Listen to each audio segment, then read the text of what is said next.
technology, you strive to solve problems. If you keep seeing problems in different angles, you try to figure out solutions, how we can best address those challenges to make sure your life is better, your environment is better, and everybody. What we have been observing as individuals, the three of us basically, is to see that what challenges we have seen which can help the government or us individuals or clients, we need to address them. So we observed the previous meter system for water.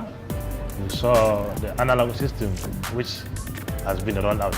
Look at national water, for example, how they have been tracking revenue, how they have been making, customers have been making payments, how their system, the previous system, conventional system has been working. So I thought in 2017 to come up with a system, a meter, which is digital, or at least advanced. First thought of radio frequency as the technology to use. But later on, found an obstacle, we cannot use radio frequency because we can't integrate mobile money payment to those meters. If we are going digital, we should ease the process of business operation for any challenge we have identified.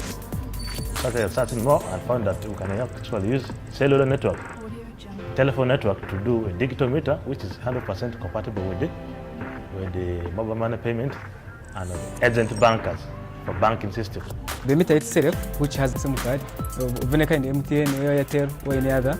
Then also we have the server, and the way they communicate. This meter here sends once you use 50% as a client, it sends an alert to the server. And from the server, all this setup is the server, and this is the meter, and this is the client. This is the client. And once it receives 50% notification that you have used the 50%, sends the notification in form of a code to the server. That's for security. That's why we don't want to send from the meter to the client himself for security purposes. But once the code is sent to the server now can generate the SMS according to the code. Then can send it to the client. Now I'm going to blow in just to simulate the air water flow, just for the sake.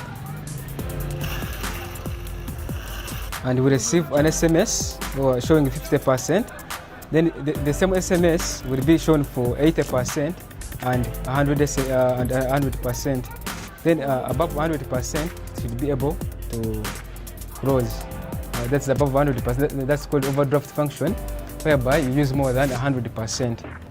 So we started developing our own solution for digital tokenless prepaid meter for water. That was from 2017. So from 2017, we kept on improving on the meter. The initial concept came in the hardware, which was wooden. But as we kept improving the system, we discovered there are more new features, more drivers in the market, which can actually upgrade this system to a better one. So from 2018, we improved the second version of the system, still with the wooden box. Now 2019, we said, okay, let's move to the next level.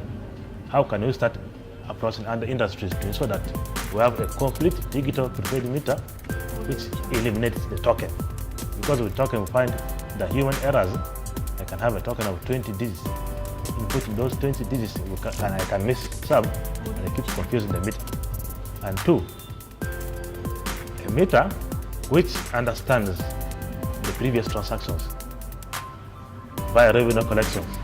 For a utility company like, for example, National Water, can they track how they've been making money out of this meter?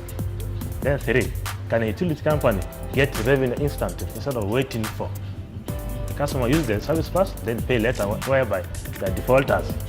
Can we cut that part of defaulters in a way that you have a prepaid meter? You pay for water, you use water. You don't pay for water, you don't use water. Exactly. In the current strategy, this is actually a new software that is developed by our own natives itself.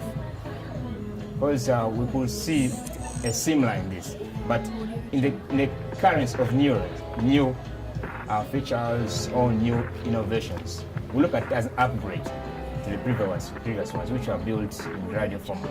Yes, but in advancement, we have a GSM model, which is actually more impressive, the radio, in cases of utilizing the network coverage we're having here, right? Sense of using the SNS in itself, yes?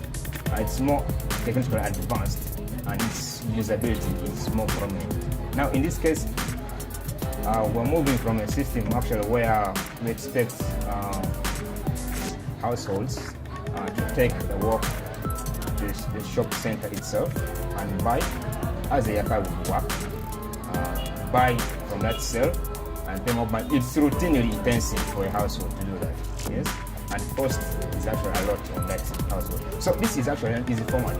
You pay using mobile money as you're sitting from here and expect the water to run from that tank you're having. It's an easy routine. And for the household, it's cost effective, and also for us, it's cost effective.